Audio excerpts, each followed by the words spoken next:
Today, we've got green toes, gobblers, and ninth-generation farmers. You'll also find plenty of facts and some fuels made out of vegetables. It's all about reduce, reuse, and recycle here on Farmer's Almanac TV.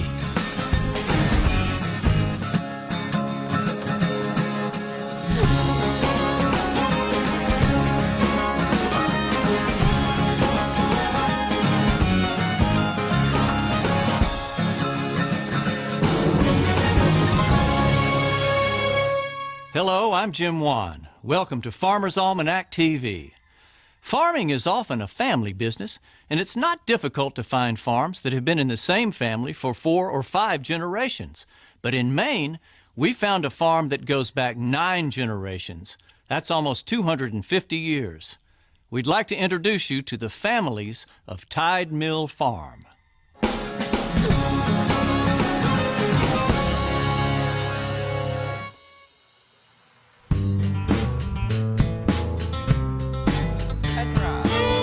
Down East Maine, the northeast corner of our country.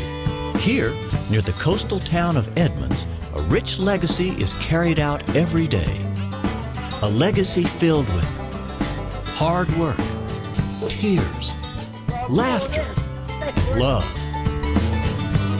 This legacy is Tide Mill Farm. Brothers Robert and Terry Bell make up the 7th generation of the Bell family. Their 1,600-acre farm has been under the care of the Bells for 9 generations, dating back to its founding in 1765.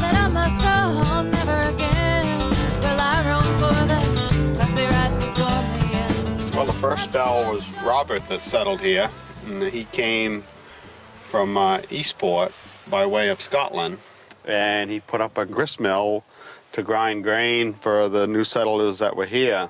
And the king issued land to him, which is now a lot of the property that we have. Robert Bell had a son, William, and William carried the grist mill into the 1800s.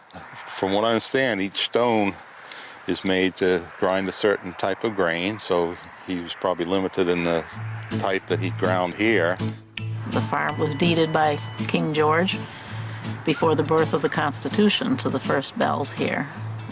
So what is written, what was photographed, what was sent, all represent the history that made us here today. Today, Tide Mill Farms has grown and expanded into other endeavors, such as blueberries, timber and forest management, raising horses, and organic farming.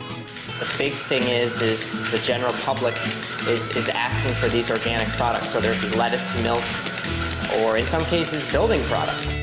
In terms of making a living farming, organics is so important. I mean, it's a niche that people are willing to pay more, and there's no way we can compete with conventional agriculture at the scale that we are. People are really interested in food. The folks who are love to come here and get tours. You know, they love to pat cows. They love to see pigs.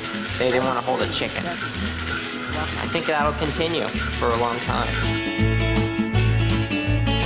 Although farm life can be demanding, the Bells have somehow managed to maintain their special legacy. It's amazing that our children seem to feel the same and want to be here. Terry jokes, after 9 generations, it's genetically impossible to leave the farm. Haley and Paige are in a lot of ways so skilled compared to just anybody because they know this power of observation, which in organics is an amazing skill to have, is to be able to observe and know when something's not quite right. I mean, that can make all the difference in the world in terms of treating things early. I think overall they're getting a really good education about it, and they might not be interested in being farmers when they grow up, but at least they'll have a good idea of how to do it.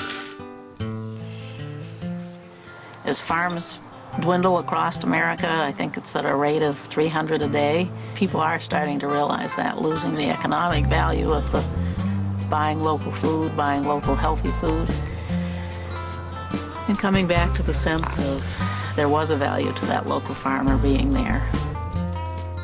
That's just something that's very important to me, that my children understand that seeds grow into plants and then be able to take that inside and make dinner out of it. Those processes for my children to be immersed in that and participating in that, I think that's what's gonna grow them into responsible people.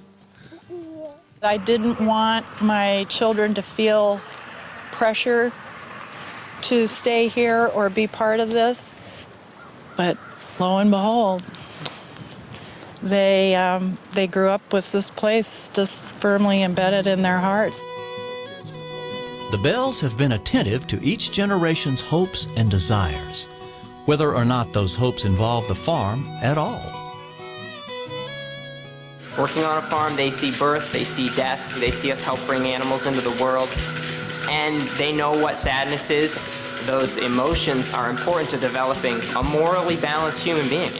Seems like our culture has become so voyeuristic that many people just watch other people do things instead of doing them themselves, and I don't think that's a healthy way to live.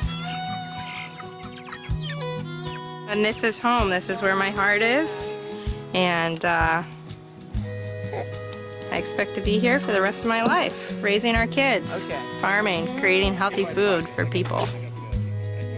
Everybody has 9 generations, but we don't all know where they are, who they are, what they were.